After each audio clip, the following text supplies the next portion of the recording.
What's up?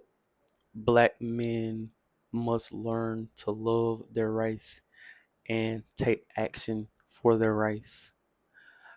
I really believe the black men are the ones who are going to change society and transform society as we know it. And one of the things we have to stop doing is trying to be like another race. And I don't really blame women, black women, a lot of the times when you see a black woman wear a blonde wig, because one of the things that gets under my skin is when you can see a dark skinned girl who's pretty but she got a blonde wig on, you know and it's emulating a white woman, right? And I'm just giving that, I'm just saying that purely because there is a thing with black people overall, not just black men, but black women also, that we view white people as the standard, just of in general. We view them as the default type of person and the standard of beauty, the standard of almost everything. And as I've gotten older, I understand that black men, as we improve ourselves and get more successful, we need to learn to love our race even more, right? But don't I don't want to make it seem as if it's all about race. But if you're a black person, you need to love that you're black.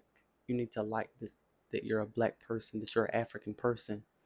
And I think that a lot of black men, we don't like that purely because, and I feel like with black men you really have to look deep at them, because a lot of times we're forced to live in reality a little bit more, I would say, than a black woman. But um I can really see a lot of the times a dude don't like being black because people make blackness feel like it's ugly, feel like it's a negative thing, feel like it's a bad thing. This is why a lot of the language, you know, that people have is like the black this, black that, you know, like dark means evil, black means bad. A lot of people have that mentality, and so when you see a black person, a lot of the times, a lot of negative, a lot of negative things go along with that people assume about you, and we have to start breaking that mold by producing, you know, a change in our people where we're helping each other, we're loving each other. We view ourselves as the standard, not white people. And I don't believe that, like with the wig thing and women wearing, a different race's hair, I don't believe that that is really a problem that the black woman created. That's definitely not a problem that she created. But I think that a lot of black women live in that mentality of that's what's pretty to me. And a lot of the times I wouldn't dare say this to a black girl simply because I know that it won't be met with logic. It will only be met, me saying that will only be met with emotion. Like that's only something that would trigger somebody, in my opinion. But it's the truth. And it's not saying that it doesn't need to be said, but a lot of times you can only have conversations with people that you know are going to be logical and reasonable, and it's going to be a productive conversation. So I wouldn't really say that to a black girl simply because I know it won't be met with logic a lot of the times. And in my opinion, we need to get away from putting whiteness as a standard. And I was just having a conversation with my cousin um a week ago or a couple of days ago, and there's going to be a revolution one day against, like with black people and all of that type of stuff. I don't know exactly what that's going to look like, but I believe there will be a revolution one day, and there's going to be powerful men that are going to come up, powerful people that are going to come up for black people, who we're going to actually start to love ourselves, and we're going to be at a position where we view ourselves as the standard. We came into this country, and the country wasn't built for us to be viewed as human beings. So automatically, we weren't the standard.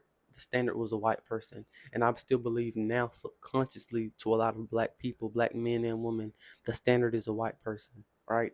And a thing that we have to start doing as well is taking action for our community. And I'm not a person that's super political. I'm not a person that's into politics, and I don't think the government is really gonna free black people or gonna make black people be sovereign. I don't believe that, because this is the same government that had us as slaves, right? The people who made this government was intentionally, they put us in a place of a slave, right? So I don't think we're gonna get free through, politics and government and voting and stuff. Do I believe voting could be effective? Yes, I do believe it could be effective, but I don't think that that's gonna be the main thing that's gonna be the shift changer, or the main thing that's gonna really get us ahead. Uh, it's gonna be revolution at the end of the day that's gonna get us ahead. And I remember I was talking to my cousin. He was basically like, "Well, you can't have two governments at the same time." I agree. You can't really have two governments at the same time, but there's going to be a revolution, and that's where it's going to be decided, you know, which government is going to be the government that's actually running things. And this is not to get into this political stuff, but I'm just saying that we live in a system built for us to not even like being black. It's built for us to like white people and to put white people on a pedestal and to view them as the standard of everything. And we have to get away from that.